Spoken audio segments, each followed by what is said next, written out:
열왕기상 3장은 크게 두 가지 내용으로 기록되어 있다라고 말씀을 드렸습니다. 첫 번째는 솔로몬이 기브온 성막에서 제사를 드리고 난 이후에 꿈을 꾸게 되는데, 그 꿈에 하나님께 드렸던 기도의 내용과 그 기도의 내용에 대한 하나님의 응답의 내용, 이게 첫 번째 내용입니다.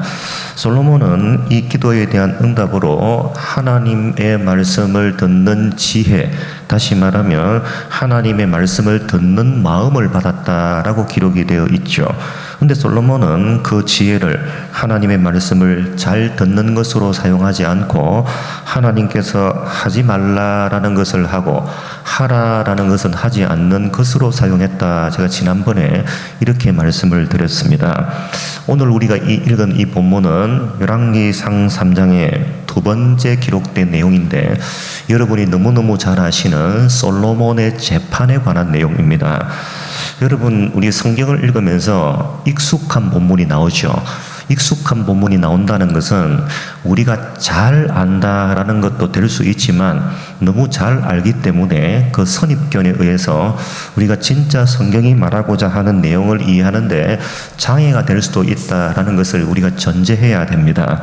그래서 여러분, 오늘 이 본문을 읽을 때, 여러분과 제가 묵상을 나눌 때 여러분이 알고 있는 이 본문에 대한 선입견을 싹 다 지우고 성경이 뭐라고 말하는지 그거에 대해서 오늘 한번 고찰을 해볼까 합니다.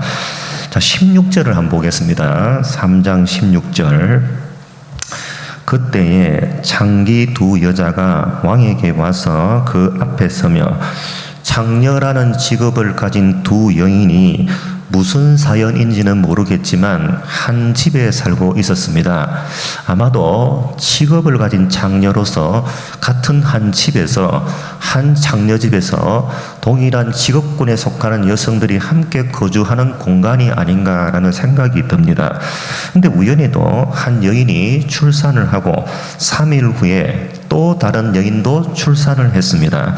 성경에는 이들의 아버지가 누구인지 밝혀주고 있지는 않지만 창녀라는 직업을 가진 것으로 보아서 어쩌다가 그렇게 직업 생활을 하다가 아이를 가진 것으로 보입니다. 근데 한 여인이 잠버릇이 굉장히 고약했던 것 같습니다. 아이의 엄마가 갓 태어난 아이와 잠을 자다가 뒤척이는 바람에 태어난 지 얼마 되지 않은 아이를 덮쳐버린 것이고, 그로 인해서 이 아이가 질식해서 죽어버린 것입니다. 이 여인이 잠을 자고 일어났는데 자기 옆에 자고 있어야 할 아이가 죽어있는 것을 보고 깜짝 놀랐겠죠. 아이가 왜 이러나 깜짝 놀랐겠죠. 그런데 참 당황스러운 것은 이렇게 깜짝 놀라고 너무너무 황당한 이 순간에 이 여자가 아주 나쁜 마음을 먹었다라는 사실입니다. 어떤 마음을 먹었냐면, 비슷한 시기에 태어난 아이와 자신의 죽은 아이를 맞바꾸어 버려야 되겠다라는 생각을 하고 그것을 실제로 실행에 옮겨버린 것이죠. 여러분, 아무리 태어난 지 얼마 되지 않았다 할지라도 엄마는 자기 아들의 얼굴을 보면 알죠. 젖먹이고 24시간 같이 누워 있었기 때문에 이 아이가 얼굴을 보면 내 아들인지 아닌지 금방 알아낼 수가 있습니다. 근데 옆에 죽은 아이를 자세히 살펴봤는데 이 아이가 내 아이가 아닌 겁니다. 제가 3장 21절을 한번 읽어보겠습니다. 이 여인이 솔로몬 왕 앞에서 하는 말입니다. 아침에 내가 내 아들을 젖먹이려고 일어나 본 적 죽었기로 내가 아침에 자세히 보니 내가 낳은 아들이 아니더이다 하며, 죽은 아이가 자기가 낳은 아이가 아니라는 것이 확신이 들었던 것이죠. 당연히 정신없이 내 아들은 어디 있지? 내 아들은 지금 누가 가져갔을까? 정신없이 찾았겠죠. 근데 찾고 보니까 얼마 전에 자신과 비슷한 시기에 아이를 낳은 여자가 자기가 낳은 아이를 안고 있는 장면을 목격하게 된 것이죠. 결국 이 아이가 누구인지를 놓고 시비가 붙게 되었고, 결론이 나지 않자 이제 솔로몬 왕에게까지 이 재판이 올라오게 된 것입니다. 22절을 한번 읽어보겠습니다. 다른 여자는 이르되 아니라 산 것은 내 아들이요 죽은 것은 내 아들이라 하고 이 여자는 이르되 아니라 죽은 것이 내 아들이요 산 것이 내 아들이라 하며 왕 앞에서 그와 같이 쟁론하는지라. 여러분, 오늘 본문은 모든 재판이 진행되는 과정을 생략하고 있습니다. 그러나 우리는 짐작할 수 있죠. 이 여인이 솔로몬 왕 앞에 오기까지 아마 여러 군데 찾아가서 저 아들이 내 아들인데 저 여자가 가져갔습니다. 찾아주세요 라고 여러 기관을 방문했을 것입니다. 오늘날로 말하면 변호사도 한번 가봤을 것이고, 그리고 지방법원에도 들르고 고등법원에도 들르고 아마 이런 과정을 다 거쳤겠죠. 요즘 같으면 유전자 검사를 해서 금방 알아낼 수 있는 문제이겠지만 이 당시에는 그런 기술이 없었겠죠. 당연히. 그래서 이 문제는 결코 쉽게 풀 수 있는 문제가 아니었던 것입니다. 그래서 쉽게 누구의 아이인지 가릴 수가 없어서 결국 마지막으로 솔로몬 왕 앞에까지 이 문제를 가지고 오게 된 것이죠. 여러분, 여기까지가 오늘 우리가 읽은 이 본문의 개략적인 내용입니다. 그럼 여기까지 읽고 나서 여러분이 가져야 되는 의문점이 하나 있습니다. 어떤 의문점을 여러분 머릿속에 가져야 되느냐 하면, 왜 그 많은 솔로몬의 통치 기록 중에서, 여러분, 솔로몬의 통치 기록이 얼마나 많겠습니까? 치적도 많을 것이고 사건도 많았을 것이고, 그 많은 사건 중에 왜 하필 이 재판 기록을 기록하고 있을까? 여러분, 솔로몬이 재판한 게 한두 개겠습니까? 많겠죠. 근데 왜 두 명의 장녀 중에 누가 진짜 엄마인지 아닌지를 가리는 이 재판을 솔로몬의 통치 초기를 기록하면서 왜 기록했을까? 여러분, 열왕기 3장은 솔로몬의 통치 초기를 기록하고 있습니다. 그런데 이 통치 초기를 기록하면서 왜 이 사건을 기록했을까? 여러분, 이 의문점을 가지고 이 본문을 읽어야 됩니다. 왜 제가 이런 말씀을 드리냐면, 일반 역사의 관점에서 볼 때는 이런 기록은 굉장히 이상한 기록입니다. 여러분, 일반 역사에서는 이런 관점으로 기록하지 않기 때문에 그렇죠. 그런데 성경은 어떤 관점으로 여러분 기록되어 있느냐 하면, 아무리 위대한 사람이라 할지라도 그 사람의 탁월함을 드러내기 위해서, 그 사람의 위대함을 드러내기 위해서 성경의 기록 목적이 있는 것이 아닙니다. 여러분이 만약에 어떤 성경을 읽다가 참 바울이 대단해, 뭐 그럴 수 있죠. 그런데 이 바울이 대단해라는 것을 드러내는 게 목적이 아닙니다. 이 바울을 통해서 역사해 가신, 그 배후에 인도해 가신 하나님이 얼마나 치밀하게 역사하고 계시는지를 보여주는 것이 성경이죠. 다윗이 탁월해, 다윗이 참 대단해, 우리가 다윗을 본받자, 이러면 이 성경의 기록 목적과는 전혀 달라지게 된다, 그런 말입니다.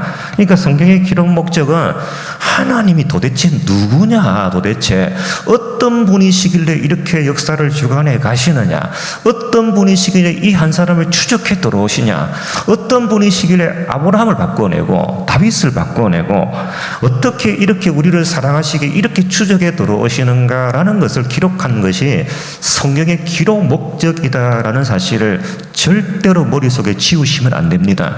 그래서 우리가 다윗이 참 위대해라고 나도 다윗을 본받아야 되겠다라는 결론으로 가면 좀 곤란해진다, 그런 말이죠.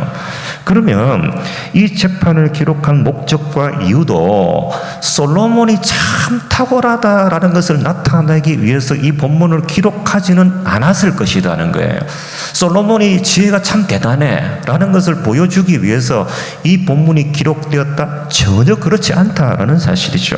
그래서 우리는 왜 이 저자가, 열왕기상 이 저자가 솔로몬의 통치 초기를 기록하면서 누가 진짜 엄마인지 아닌지를 가리는 이 재판을 왜 콕 집어서 하나만 기록했을까라는 의문점을 가지고 열왕기 3장을 쳐다봐야 한다라는 사실을 여러분에게 먼저 알려드리고자 합니다. 지금부터 그래서 잘 들으셔야 됩니다. 열왕기상 3장 1절을 제가 한번 읽어보겠습니다. 열왕기상 3장 1절 제가 읽어볼게요. 솔로몬이 애굽의 왕 바로와 더불어 혼인관계를 맺어 그의 딸을 맞이하고 다윗성에 데려다가 두고 자기의 왕궁과 여호와의 성전과 예루살렘 주위의 성의 공사가 끝나기를 기다리니라. 여러분 열왕기상 2장까지가 무슨 내용이죠? 솔로몬이 왕위에 오르는 과정입니다. 열왕기상 2장까지는 솔로몬이 왕위에 오르는 과정이에요. 통치 기록이 아니에요. 이 솔로몬의 통치 기록의 첫 스타트는 열왕기상 1장부터 시작이 됩니다. 근데 열왕기전에는 솔로몬의 통치 기록에 대한 첫 번째 기록으로 어떤 기록을 써냈느냐 하면 솔로몬이 왕이 되자마자 무슨 짓을 했을까? 솔로몬이 왕이 되자마자 애굽의 바로 왕과 혼인 동맹을 맺고 그의 딸을 아내로 맞이했습니다 라는 게 열왕기 저자가 기록한 솔로몬의 통치의 가장 첫 스타트입니다.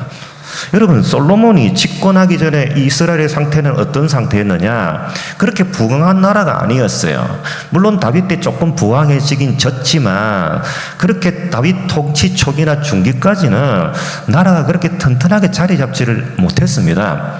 그러다 보니까 이 이스라엘은 남쪽에는 애굽, 북쪽에는 아수르, 이 당시는 아수르가 크지는 않았지만 북쪽에 있는 그게 메소포타미아 지역에 있는 나라들이 항상 컸기 때문에 그 나라에게 치고 남쪽 애굽에 치고 그러다 보니까 애굽에게 두드려 맞고 조공바치고 아수르에게 두드려 맞고 조공바치고 심지어는 어떤 일까지 벌어졌죠? 옆에 있는 비슷한 크기 물론 조금 더 크지만 아람에게 또 블레셋에게 두드려 맞기도 하고 조공을 바치기도 하고 이런 역사의 세월들이 상당히 많았습니다. 우리나라가 받은 침략보다 많으면 많았지 적다고 볼 수는 결코 없을 것입니다. 그런 와중에 다윗 통치가 거의 끝나갈 쯤에 이제 나라가 조금 안정이 되어 가는 거예요. 왕권도 그렇게 확립이 많이 되었던 시절이 아닙니다. 우리가 일장에서 보듯이 수많은 우여곡절을 거치게 되면서 솔로몬은 겨우 왕위에 올랐던 것이죠. 그러면 솔로몬이 왕위에 오르고 나서 뭘 도대체 하고 싶었을까요? 나라를 부강하게 만들고 싶은 것이 당연한 욕심이겠죠. 왕권을 공고하게 만들고 싶었을 것이고 그리고 이 왕권을 통해서 이스라엘을 좀 부강하게 만들고 싶었을 것입니다. 저 아람이 신경 못 쓰는 나라 그리고 저 블레셋이 감히 넘보지 못하는 나라를 만들고 싶었겠죠. 그래서 솔로몬이 취한 정책의 첫 번째 발디딤이 친애굽 정책이었다라는 것을 열왕기 기자가 먼저 밝혀두고 있습니다. 쉽게 말하면 이런 거죠. 야, 우리도 보험 하나 들어보자.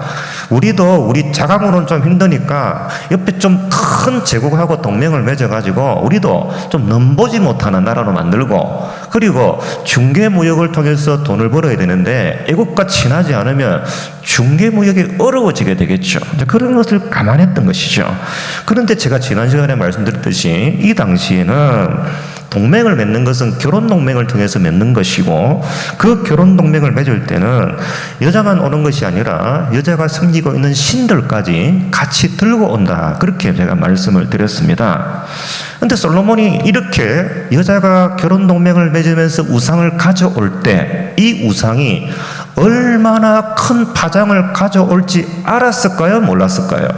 저는 알았다고 생각합니다. 물론 완벽하게 일만한 파장이 올 거라고는 생각을 못했겠지만 그래도 이게 문제가 될 것이라는 것을 솔로몬은 알았을 거라고 봅니다. 그러니까 나라를 부강하게 만들기 위한 이 대의명분을 이루기 위해서는 소를 희생해야 된다는 생각을 가졌겠죠. 그래서 이 문제를 애써 외면했다고 보는 것이 저는 맞다고 봅니다. 솔로몬은 어느 정도는 알았는데 그걸 지키기 위해서 나라가 부강하게 되는 것을 손해본다? 그거 하고 싶지 않았던 것이죠. 아니나 다를까 우리가 열왕기 역사를 보면 솔로몬이 결혼 동맹을 맺고 난 이후에 급속히 이스라엘은 타락하게 됩니다. 솔로몬의 통치 이후에 어떻게 됩니까? 나라가 반으로 쪼개집니다. 이런 왕이 어디에 있어요?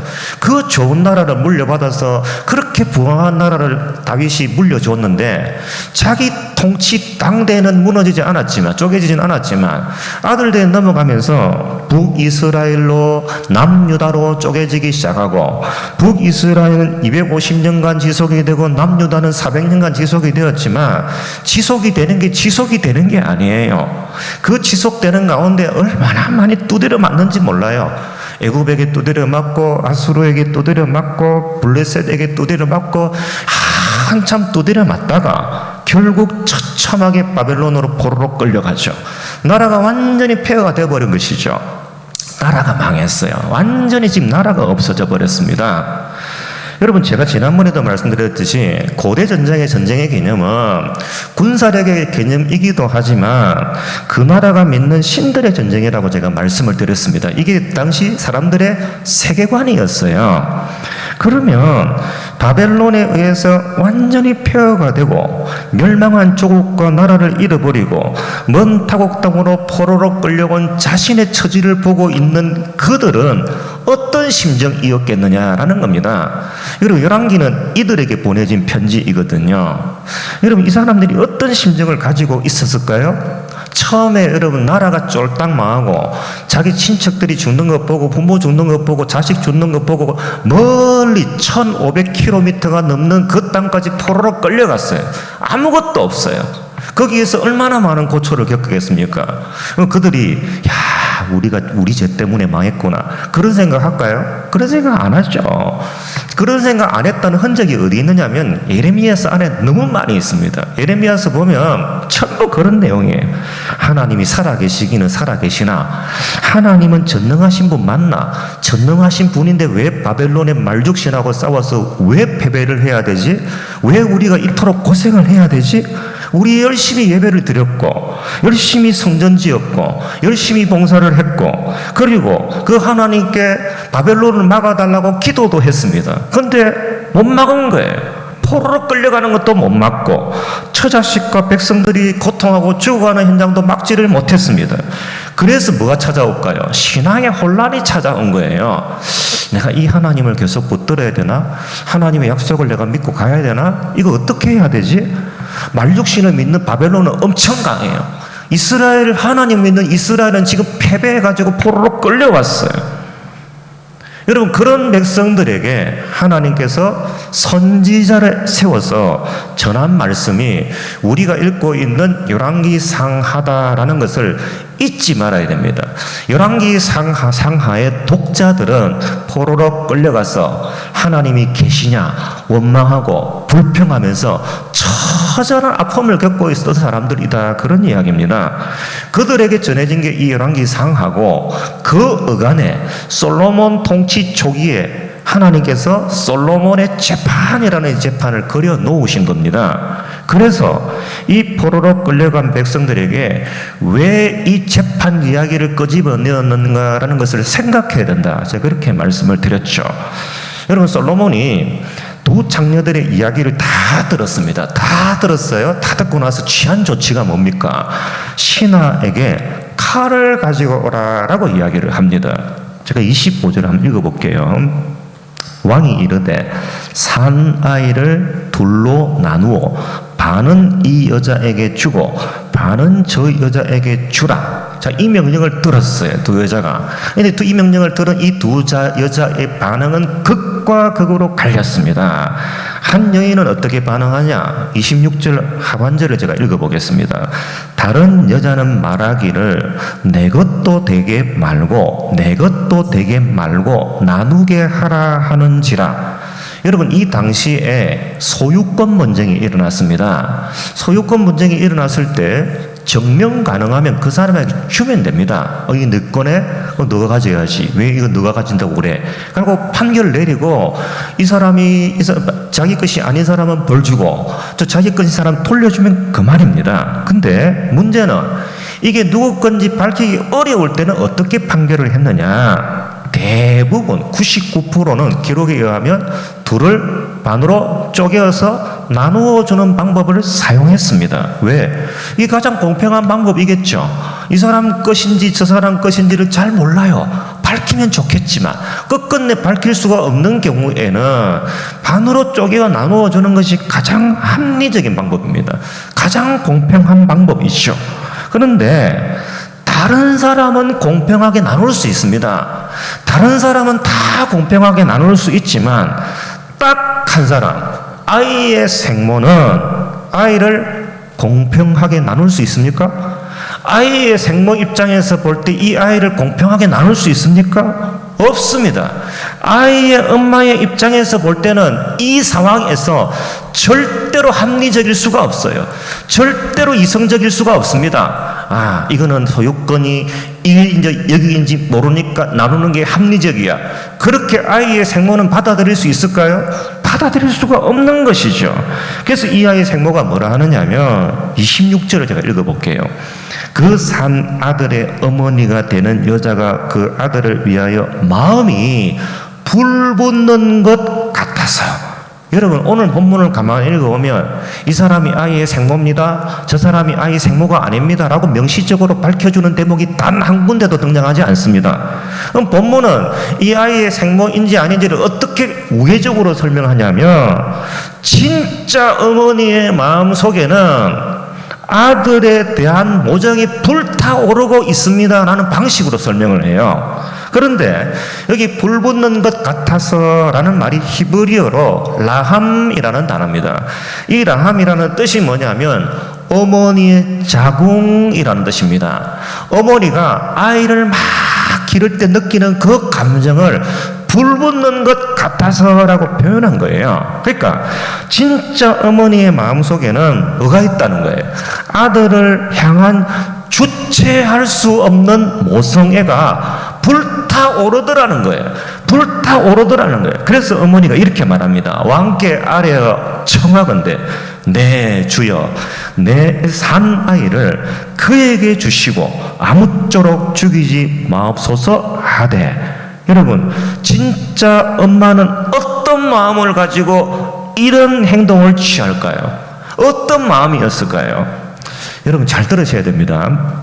이 아이의 진짜 엄마는 사건이 진행되는 이 과정에서, 재판이 진행되는 과정에서 2번 죽습니다. 2번 죽어요. 제가 보기에는 2번 죽는 것 같아요. 자고 일어나니까 자기가 낳은 아이가 없습니다. 이때 아이의 엄마의 마음은 어땠을까요? 죽음이죠. 죽음. 내려앉는 거예요. 마음이 컥컥 내려앉는 거예요. 이 아이 어디서 갔을까? 아이의 엄마가 첫 번째 죽습니다. 우여곡절 끝에 자기 아이를 찾아서 그 여자에게 아이를 돌려달라고 애원을 했습니다. 그런데 상대방 여자가 거짓말을 하는 바람에 오히려 시비가 일어나게 됐죠. 결론이 나지 않아서 솔로몬에게 가서 재판을 받았는데 이 솔로몬이 뭐라고 이야기합니까? 이 아이를 반으로 잘라라. 칼을 가지고 반으로 잘라라 라고 했습니다. 여러분, 이때 아이의 엄마의 마음은 어땠을까요? 죽음이죠. 죽음. 마음이 내려앉는 거예요. 죽음입니다. 이 판결을 듣고 아이의 엄마는 아이가 자기 아이인 줄을 알면서도 뭘 해요? 포기합니다. 이 아이가 분명히 내 애인 줄 알아요. 알지만 포기합니다.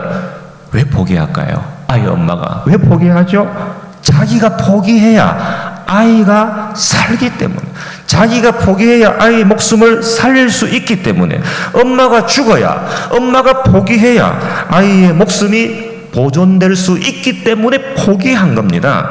그래서 아이의 엄마는 아이를 살리기 위해서, 아이의 목숨을 살리기 위해서 뭘 선택합니까? 아이를 포기하는 방법을 선택하더라, 그런 말입니다. 여러분, 예레미야서 31장 20절 말씀 제가 한번 읽어볼게요. 예레미야서 31장 20절입니다. 에브라임은 나의 사랑하는 아들, 기뻐하는 자식이 아니냐. 그를 책망하여 말할 때마다 깊이 생각하노라. 여러분, 구약 성경에서 에브라임이라는 말이 나오면 이거 이스라엘이라는 표현이구나 라고 생각하시면 됩니다. 에브라임이 대표거든요. 대표. 하나님께서 이스라엘 백성들을 보고 이스라엘은 나의 귀한 아들이다, 내가 가장 사랑하는 자식이다, 이렇게 말씀을 합니다. 그런데 그 아이가 뭘 했나요? 잘못을 했습니다. 이 아이가 죄를 지었어요. 하지 말아야 할 행동을 한 거예요. 뭘 해야 되죠? 책망해야 되죠. 책망해야 될 때 책망을 해야 됩니다. 그때 하나님의 마음이 어떠한가를 예레미야가 이렇게 표현하고 있습니다. 그러므로 그를 위하여 내 창자가 끊어들거르니 내가 반드시 그를 불쌍히 여기리라. 여호와의 말씀이니라. 하나님께서 이스라엘 백성들을 책망해야 돼요. 왜? 죄를 지었으니까 책망을 해야 되는데 책망할 때마다 무슨 마음이 든다는 거예요? 내 창자가 끊어지는 듯한 마음이 든다는 거예요. 내 창자가 끊어질 듯한 마음이 들어서 불쌍히 여기는 마음이 든다는 거예요. 여러분, 여기 불쌍히 여긴다는 마음하고 창자가 덜 끊는다라는 말은 같은 말입니다. 반복적인 용어예요. 여러분, 요한복음 6장에 보면 예수님 말씀을 듣기 위해서 따라온 백성들이 먹을 것이 없어서 허기가 졌어요. 그때 요한이 예수님이 그 백성들을 보고 뭘 느낀다고 기록하고 있느냐 하면 불쌍히 여긴다라고 기록하고 있는데, 여기 이 불쌍히 여긴다라는 말이 라함입니다. 창자가 끊어지는 듯한 아픔이라는 말이죠. 하나님께서 이스라엘 백성들을 사랑하셨기 때문에 뭘 선택하셨다는 거예요? 지금 매를 드는 고통을 선택하셨습니다 라는 이야기를 하는 거예요. 여러분, 이사야서 49장 14절을 제가 읽어볼게요. 이사야서 49장 14절입니다. 오직 시온이 이르기를 여호와께서 나를 버리시며 주께서 나를 잊으셨다 하였거니와. 포로로 끌려간 백성들이 뭐라고 했다고요? 하나님은 우리를 잊어버린 것 맞아. 하나님은 우리를 잊어버리고 버린 것 맞아. 그때 이사야가 이렇게 이야기를 합니다. 15절. 여인이 어찌 그 젖먹는 자식을 잊겠으며 자기 태에서 난 아들을 긍휼히 여기지 않겠느냐. 그들은 혹시 잊을지라도 나는 너를 잊지 아니할 것이다. 여러분, 어머니가 이제 막 태어난 젖먹이 아이를 잊을 수 있느냐? 못 잊는다는 거예요. 못 잊는다는 거예요. 결코 그런 일은 발생하지 않는다는 거예요. 그런데 그런 어머니가 혹 갓난 아이를 잊어버리는 일이 있다 할지라도, 있는지는 몰라도 하나님은 우리를 결코 잊지 않으시는 분이십니다 라고 이사야가 그렇게 이야기를 하고 있습니다. 왜 이사야가 이런 이야기를 합니까? 이스라엘 백성들이 지금 포로로 끌려가서 자기가 지은 죄는 생각 하나도 안 하고 하나님을 원망하고 있는 겁니다. 하나님을 원망하면서 하나님은 우리 사랑 안에 우리를 버려서 하나님은 능력이 없어, 그렇게 이야기를 합니다. 그때 이스라엘 백성들에게 열왕기 저자도 똑같은 이야기를 하고 예레미야도 똑같은 이야기를 하고 이사야도 똑같은 이야기를 합니다. 하나님께서 이스라엘 백성들을 불쌍히 여기시고 측은하게 보고 계십니다 라는 이야기를 합니다. 그래서 그들을 측은하게 보시고 불쌍히 여기시기 때문에 그들을 살리기 위해서 자기를 2번 죽이는 마음으로 창자가 끊어지는 아픔을 감수하면서까지 뭘 했다는 말입니까? 이들에게 전쟁에서 패하는 쓰라린 아픔을 맛보게 만들고 패배하는 그 아픔을 만들고 70년 동안, 긴 시간 동안 포로가 되게 하는 그 처절한 현장을 만드셨다라고 말씀을 하고 있는 것입니다. 왜요? 그래야 그들이 회복되기 때문에, 그래야 그들이 회복되고 새로워지고 하나님의 백성으로 살아갈 수 있기 때문에 그렇게 하셨습니다. 자기의 창자가 끊어지는 아픔이 있음에도 불구하고 그렇게 하셨습니다 라고 말씀하고 있는 겁니다. 젖먹이 아기의 엄마는 재판의 자리에서 어떤 마음을 가지고 있었다고요? 창자가 끊어지는 아픈 마음을 붙들었습니다. 붙들었어요. 왜요? 아이를 포기해야 되니까. 왜 아이를 포기합니까? 그래야 아이를 살릴 수 있기 때문입니다. 여러분, 이 재판을 통해서 지금 솔로몬이 이 재판을 통해서 열왕기 저자가 하고 싶은 이야기가 뭘까요? 하나님께서 이스라엘 백성들을 사랑한다는 거예요. 이스라엘 백성들을 사랑한다는 거예요.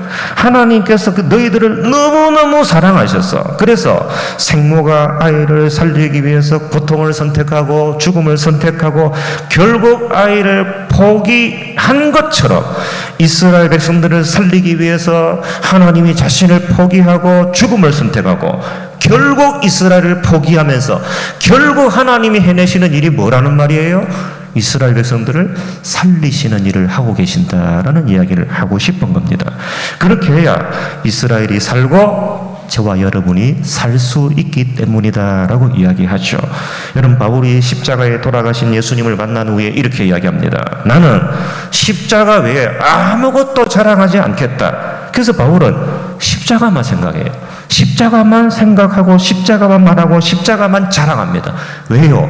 그 십자가 안에는 예수 그리스도의 자기 죽음이 있고 그 죽음 이면에 우리에 대한 긍휼과 자비하심이 들어있기 때문이고 그 긍휼과 자비하심으로 인하여 우리가 살았기 때문에 십자가를 자랑한다라고 이야기를 하죠. 여러분, 야고보서 2장 10절 말씀 한번 볼까요? 야고보서 2장 10절 제가 읽어보겠습니다. 야고보서 2장 10절 자, 읽겠습니다. 누구든지 온 율법을 지키다가 그 하나를 범하면 모두 범한 자가 되나니 간음하지 말라 하신 이가 또한 살인하지 말라 하셨은즉 내가 비록 간음하지 아니하여도 살인하면 율법을 범한 자가 되느니라. 너희는 자유의 율법대로 심판을 받을 자처럼 말도 하고 행하기도 하라. 여러분, 이게 무슨 말입니까? 이게 무슨 말이냐면 모든 사람들은 다 죄를 짓고 살아가기 때문에 여러분이 남을 심판하고 비판하고 살려면 니도 그 심판을 각오하고 살아가야 합니다라는 이야기를 야고보가 합니다. 심판이 비판이 입에 밴 사람들이 있죠. 우리가 살아가다 보면 내뱉을 때마다 심판하고 비판하는 사람이 있습니다. 그런 사람은 뭘 해야 된다는 이야기입니까? 심판을 각오하고 살아가야 된다. 야고보가 그렇게 이야기합니다. 그래서 13절이 중요한 거예요. 13절. 제가 13절 읽어볼게요. 긍휼을 행하지 아니하는 자에게는 긍휼 없는 심판이 있으리라. 긍휼은 심판을 이기고 자랑하느니라. 여러분, 심판은 뭐 하는 거예요? 너는 죄인이고 너는 잘난 사람이고 너는 죄가 없고 그런 거 자르는 거 하는 게 심판이잖아요. 그러니까 심판은 솔로몬의 재판에 비유하면 네 것도 안 되고 네 것도 안 되게 만드는 게 심판이에요. 잘라버리면 이 사람 것도 안 되고 이 사람 것도 안 됩니다. 이게 세상이 말하는 지혜고 합리고 공정의 개념이에요. 여러분, 교회 안에서 이런 공정과 합리의 개념으로 살아가는 사람이 있죠. 여러분, 교회의 운영 원리는 무엇입니까? 긍휼과 자비로 운영되어야 이 교회가 좋은 교회구나라는 걸 알 수가 있습니다. 근데 조금 안 좋은 교회를 가면 합리를 강조하고 공정을 강조하는 교회가 있죠. 야고보는 그런 사람에게 뭐라고 말해요? 너희들이 들이대는 그 공정으로 너희들도 똑같은 심판을 받게 될 거다. 그렇게 말합니다. 근데 우리 하나님은 그렇다 안 그렇다? 안 그렇다는 거예요. 우리 하나님은 우리에게 심판을 들이대시는 분이 아니라 뭘 들이대시는 분이에요? 십자가를 우리에게 들이대시는 분이시다라는 겁니다. 여러분, 그 십자가 안에는 무엇이 들어있을까요? 십자가 안에는 무엇이 들어있습니까? 자신의 아이, 자기의 백성을 살리기 위해 자신을 포기하고 아이를 포기할 수밖에 없는 어머니의 마음이 그 십자가 속에 들어있는 겁니다. 여러분, 솔로몬 재판은 뭘 말하고 싶은 거예요? 아버지가 이스라엘 백성들을 어떻게 사랑하고 살려낼 것인지에 대한 불붙는 마음을 설명하는 것입니다. 그래서 여러분, 십자가는 심판을 이겨요. 십자가는 심판을 이기고 합리도 이기고 공정도 이기고 그래서 결국 우리를 살려내더라, 그런 말이죠. 사랑하는 성도 여러분, 저문을 놨을 때 세 가지 마음을 가지고 갔으면 좋겠습니다. 첫 번째는 십자가 십자가에서 자신을 포기하신 하나님의 그 크신 사랑 때문에 내가 살았구나, 그런 안도와 감사하는 마음을 가지고 가셔야 됩니다. 두 번째는 그렇기 때문에 심판으로, 공의로, 비판으로 내 삶을 살면 안 되겠구나라는 마음을 가지고 살아가야 합니다. 세 번째는 그 아버지의 눈물과 마음을 담은 걸음으로 저 문을 나서면서 나도 긍휼과 자비로운 마음을 가지고 이 땅을 살아가야겠다라는 결심을 가지고 가셔야 됩니다. 여러분의 남은 생의 걸음 속에 십자가의 보혈의 피와 아버지 하나님의 그 크신 긍휼하심이 여러분의 인생의 행복 하나가 되기를 주님의 크신 이름으로 축복합니다. 우리 한번 같이 말씀을 생각하면서 한번 기도했으면 좋겠습니다. 하나님, 우리는 잘난 게 하나도 없는 사람입니다. 하나님, 우리가 그 십자가 때문에 살았고 하나님의 은혜 때문에 살았고 하나님의 긍휼 때문에 살았습니다. 주님, 그 대속의 사랑을 잊지 않고 살아갈 수 있도록 도와주시고 아버지의 눈물과 마음을 담아 삶을 살아가는 복된 삶이 되게 하여 주옵소서. 십자가가 우리의 양식이며 십자가가 심판을 이기며 십자가가 우리의 생명을 살렸음을 한시도 잊지 않고 살아가는 우리가 되게 하여 주옵소서. 우리 간절히 한번 주여 외치고 한번 기도하겠습니다. 주여! 하나님 아버지, 주님 은혜를